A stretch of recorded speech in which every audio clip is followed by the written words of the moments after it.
Welcome to my review of Thunderbolts. So I'm eating some chicken loaded fries, boy. Look how good that looks. I don't even know what that shit's on top. I think it's chopped up pickles and onion. This is my first time having this and I've wanted to have this for a while because a new shop opened up near me, so I was like, I gotta try this, man. I gotta try it. And I was like, maybe I should wait until I do this review because I have done this style of review once for Deadpool and Wolverine on the main channel, so I might as well just bring it back because I don't really care about views on this channel. So here we are. So I'm gonna do non-spoilers first, then we can talk about spoilers. Full discussion after that while I eat. Okay, so I do have a notepad of notes that I took during the movie. Whether I can read these notes, that's a different story. But so spoiler free first, before I get into this review. As always, I always tell people that I highly recommend seeing any movie without watching reviews first. That's just my opinion. You might be different. I just think it's better if you don't watch any reviews before going in, because even non-spoiler reviews, you're gonna be thinking about that kind of stuff when you watch the movie, and you know, it's just, I don't know, I don't like having my thoughts muddied by other people's thoughts. So I highly recommend you hop off this review if you haven't seen it already. But if you genuinely just want to see like a non-spoiler review before you go and see the movie, then that's fine. It's a good movie. It's not great. It's just good. Especially when you compare it to Captain America: Brave New World. It's leagues above that. It's still definitely not perfect. As I said in my first thoughts video, Guardians of the Galaxy Volume 3 is definitely the best project they've had in recent years, Marvel Studios. So I didn't see anything beating that for a while, because that was just so like character focused. It was so well paced and it just delivered on every character arc. Okay, I'm gonna try this loaded fries. Sorry. This is chicken, fried chicken with chips and whatever fucking sauce this is. Wait, should I show it? That looks disgusting. I'm sorry. I promise it looks good from my angle. Actually, there's a lot of sauce. Jesus Christ! It's like a box full of sauce and then they just chuck some fries in there. What the fuck? There's so much sauce. Alright, let's try this.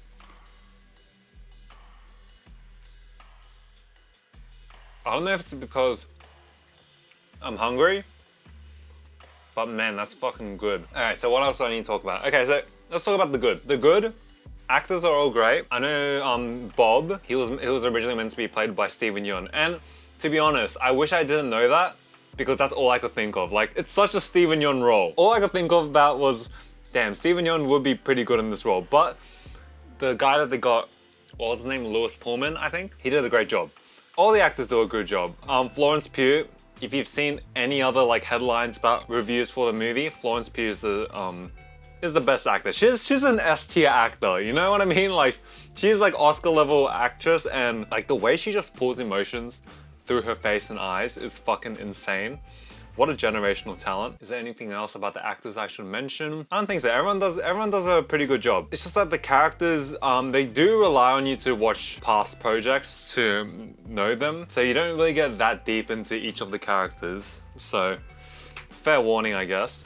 In terms of the story, I think the story was good, but the movie,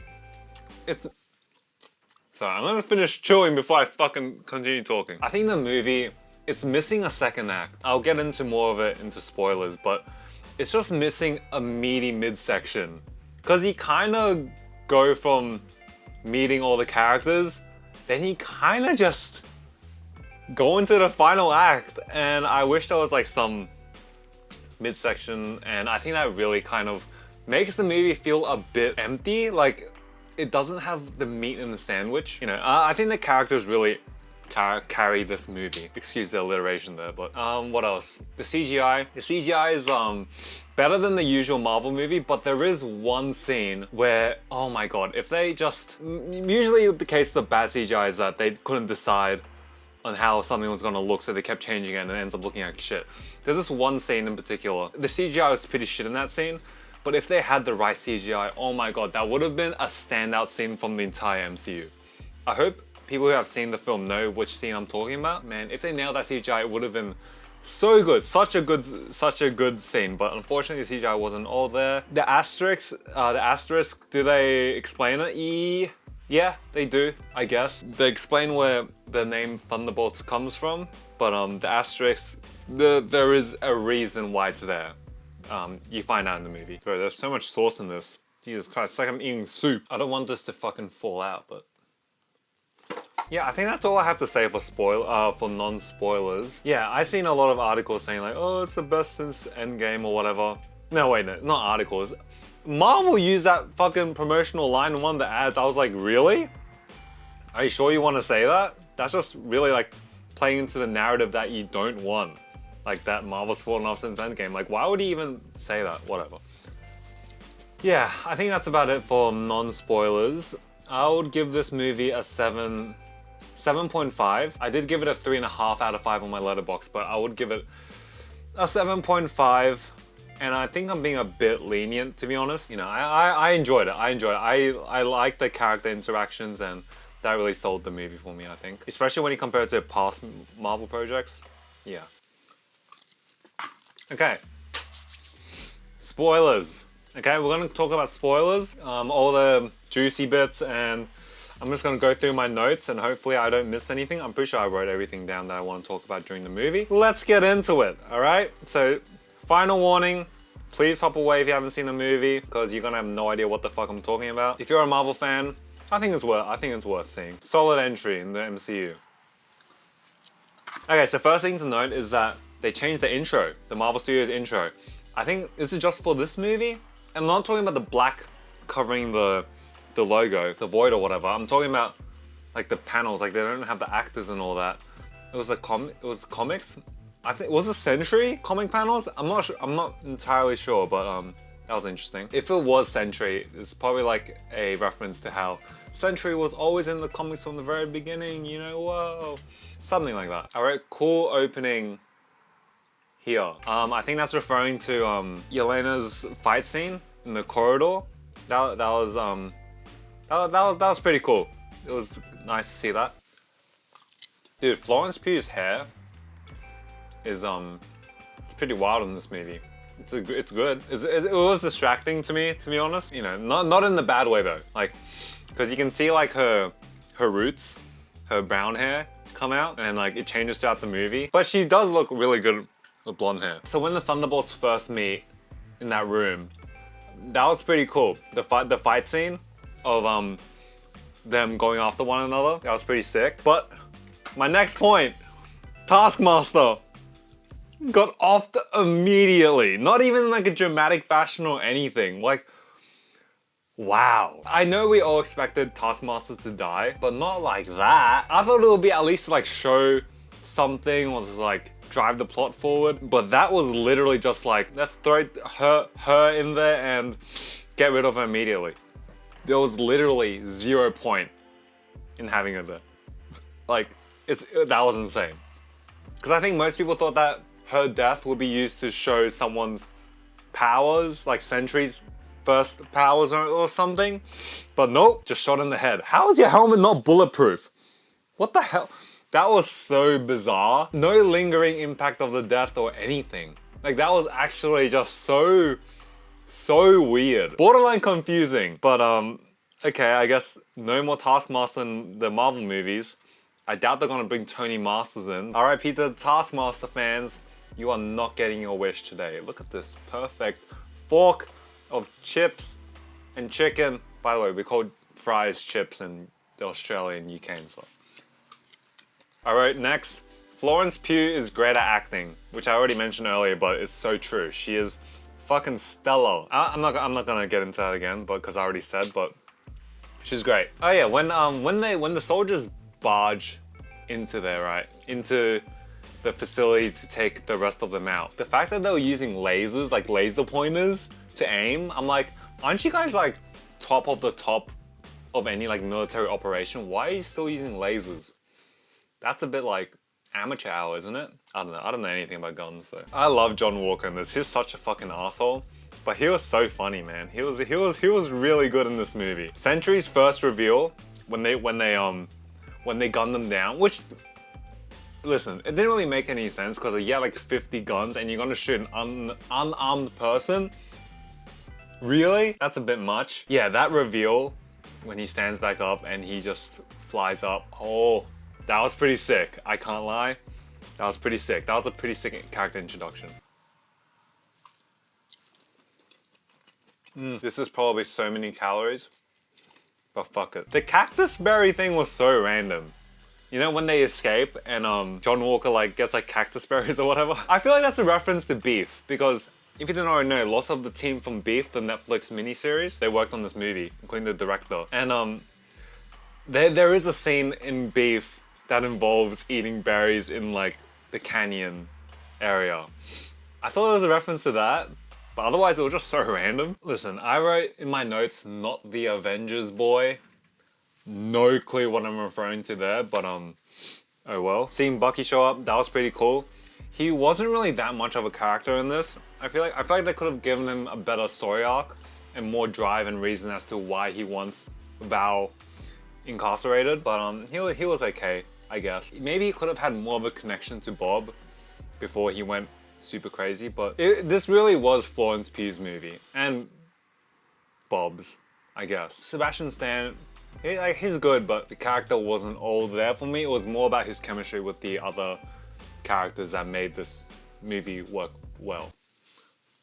So we finally see them in Avengers Tower, finally. This is the scene I was talking about when I was saying the CGI kind of ruined this shot.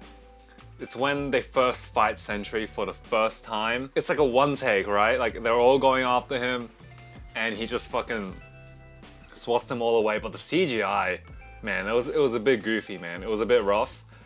And I feel like if the CGI was good, that would have been a monumental scene in the MCU. Like Sentry versus the Thunderbolts, just one take. That would have been so cool, but you can just see him like fade in and out from CGI. I'm like, bro, what is going on?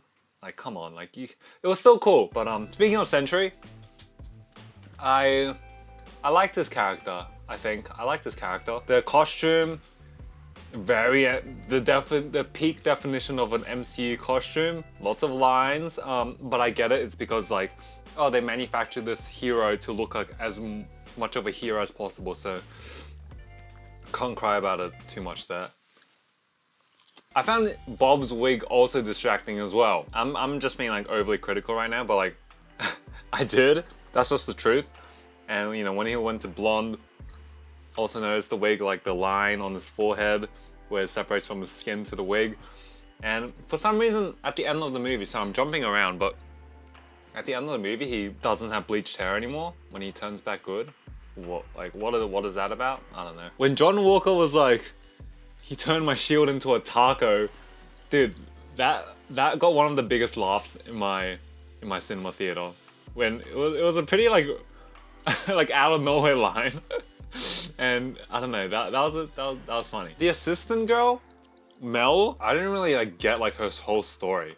I was talking about it with my brother, and I thought like she betrayed Val, and then Val found out, and that's why like she kind of scolded her, and then nothing happened. Like Val gave Mel talking about like, oh, loyalty and stuff, but she just like stayed on the team. That was like unsatisfying, I guess. Like that kind of just felt like a plot thread that didn't get wrapped up for some reason. And the fact that Val kept calling her good girl, my theater got a couple laughs from that, which was, I'm pretty sure, unintentional.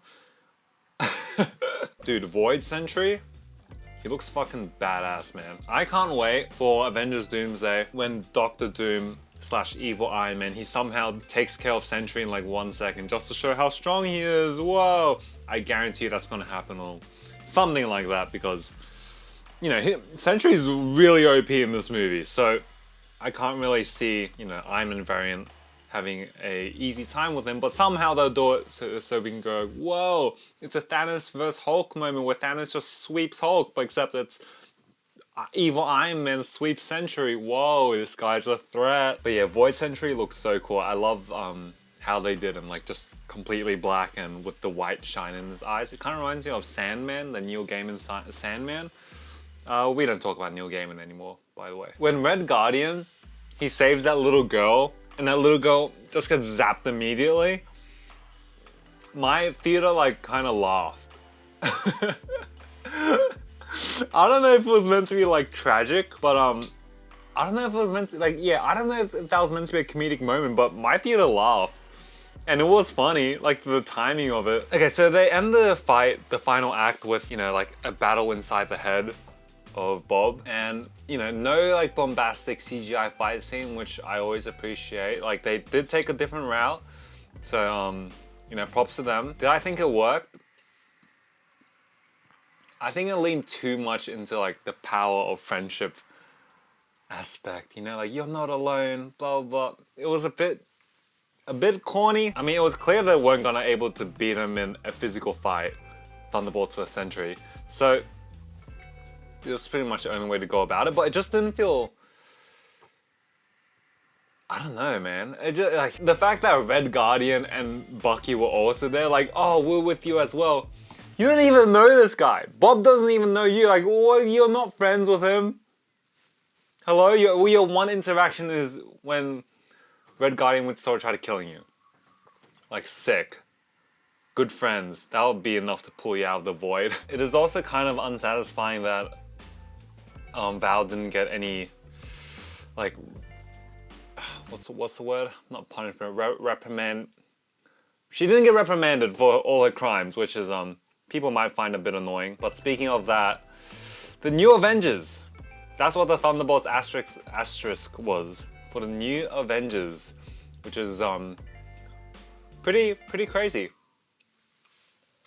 But I feel like to the general public who doesn't know about the new Avengers, that lineup with Spider-Man and Wolverine and all that, it doesn't like it would just be a bit confusing to them, especially how in the end credit scene they're like, oh, like Sam Wilson's building his own Avengers now, and yeah, like what, you're gonna have the Avengers and the new Avengers?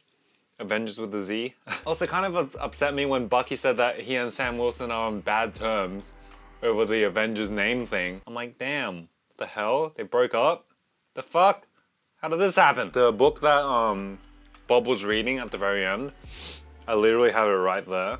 I can't be bothered to get up and get it, but just wanted to note that. And of course we have the Fantastic Four ship flying in from an interdimensional rift. And we can assume that it's because their whole planet, their alternate world, their planet, it got fucked over by Galactus.